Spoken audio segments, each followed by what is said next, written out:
So right now it seems we have more leaks in this game than my previous home's plumbing. I was planning to cover a potential Darth Revan inbound video today, only to wake up to what looks like a screenshot of Darth Revan already in testing. Back in February, I predicted that Darth Revan would come sometime around April and that we'd possibly even see an HK-47 rework this month. So now let's break down what this could potentially mean, when he could be coming, and what his uses will be.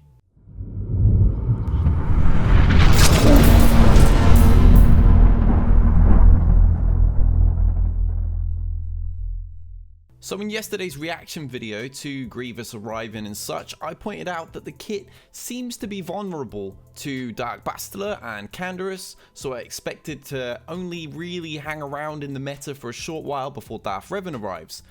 Only for McMull to go and notice something in Warrior's video from the footage that CG sent us, in which there is a triple Zeta Gamorrean guard lead, and it happens to be leading Dark Bastila, and even a Zeta HK-47. So what does this mean? Does this mean Revan's coming really soon?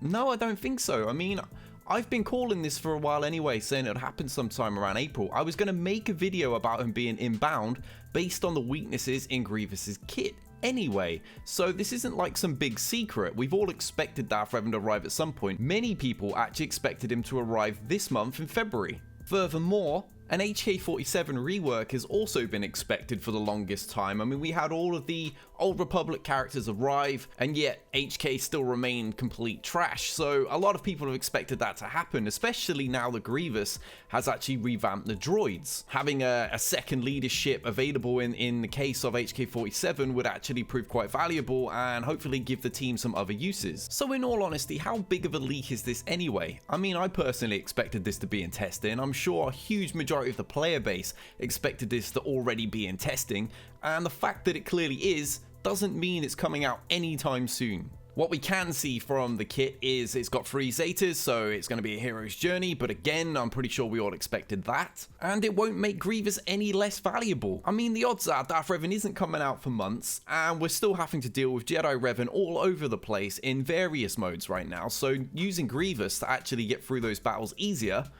still makes sense. I mean, we're still going to develop these teams. So quite honestly, I don't really know why people are like panicking or anything about this, because I'm sure all of us have been working on Dark Bastila and Canderous, waiting for Karth and Juhani to become farmable. I mean, I'm already done with Canderous, and I've been farming Bastila for ages. She's on her way to 6-star now. Both those characters are pretty useful, especially when you look at some of their kit. Canderous was already designed to fight Jedi Revan, and it looks like he's got a bonus against these Grievous teams as well. Looking at his unique, you can see he gets 50% more damage to enemies who are taunting, death marked, or marked. This in itself is going to be incredibly useful, but it goes on further because when an enemy gains taunt or becomes death marked or marked, Canderous gains bonuses to his critical chance and his critical damage. In fact, all that's really missing right now is the right leadership for him to become viable. Canderous isn't the only one for that matter. Bastila Fallen herself has a bonus in her unique, the Sith Apprentice. Along with boosting the defense, tenacity and foresight of herself and her leader, under Darth Revan, both would also gain stacking offense whenever an enemy is inflicted with death mark, shock, or marked. So Grievous would in fact power up your team when marking his own droids to protect himself. I think just about everyone has predicted HK would get Deathmark as part of his kit for the longest time, so this would further charge up this team into something quite dangerous. So should you cancel your plans to work on Grievous? No, I mean you can still farm the speculated Darth Revan Heroes 4 team while gearing up the new droid army. At least that's what I'll be doing myself. And sure, I don't think Grievous will be meta as promised. However, I covered this yesterday, and without a doubt, it's going to be a fun team to use. If you don't think it's going to end up being needed in some sort of Clone Wars territory battles, then you're kidding yourself. I wouldn't be at all surprised if we end up needing B1 or Droideka in the same way we need Snowcoat Han or Snowtrooper in the current territory battles. I don't know if it'll be special missions or if it'll end up being for some sort of combat mission to actually be able to take part in it, but I'm pretty sure we're going to end up needing this droid team. Grievous is going to have his uses. The pesky rebel squad can be a pain to face without the Night Sisters, so another option to beat those in territory wars is more than welcome. It can also beat the Jedi raid team with the Golden God in as well. As expected, the droid army performs very well against Night Sisters, as it should. If you've watched the Clone Wars, that will make complete sense to you. And if not, well, go and watch it now because you're missing out on some great Star Wars stories, this coming from someone who doesn't watch cartoons or anime. So I definitely would not scrap all plans to get this team functional and feel it would be a mistake to do so. Particularly with this accidental leak so widely known, it's entirely possible that Darth Revan will end up pushed back till August or beyond, much like when the previous Grievous leak caused him to be delayed from, I believe, last October. Now for a few more insights to consider. HK-47's rework could increase droid viability even more, making it an even bigger mistake to abandon them based on this news. Prior to this impending Grievous rework, HK was the route you'd take if running a droid team of any kind. Unless of course you're Urzatron. I don't think HK will just get a boost to fit with his Master Revan, I actually expect he'll also gain a nice independent boost for his droids. For those familiar with HK's now non-canon return during the Clone Wars, HK actually easily destroyed the Separatist droids before eventually going on a rampage during Vader's era with his own droid army. So HK is actually considerably stronger than the game currently depicts, and I imagine a rework will rectify this, bringing him in line with the current power curve. Deathmark and target lock seem quite likely based on the direction other kits are going. A Zeta is bound to happen and the screenshot seems to confirm this. I imagine that it will be tied into his leadership, which does need a serious overhaul. I'm not sure if I'm more excited about his rework or Darth Revan to be honest, so fingers crossed it's a good one.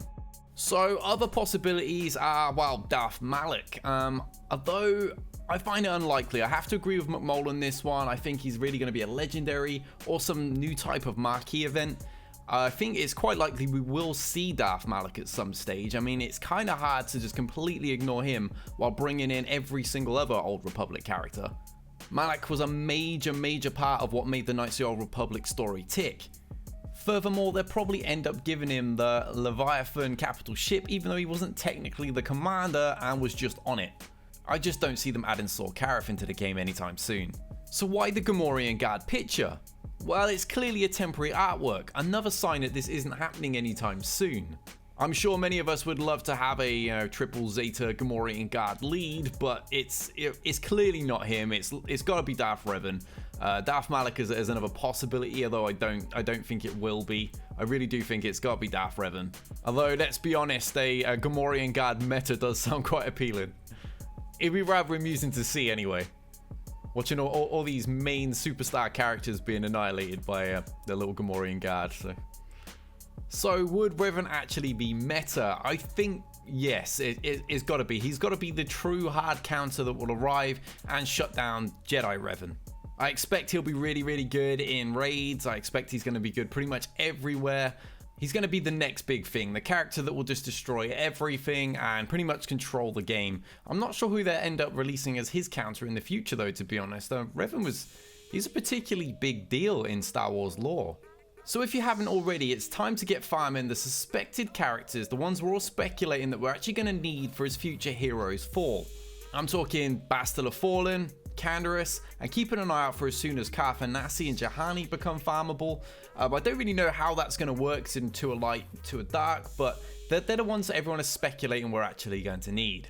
I wouldn't be at all surprised if Karth is launched on a fleet node. I know that sounds painful, it can be a bit of a pain to farm these single hard node type characters, and when you factor in that the fleet node energy costs more than the standard, it's even worse to farm, but prepare for that because I actually think that is what will happen. Juhani, I'm not really sure, probably another single hard node just to keep the difficulty factor up.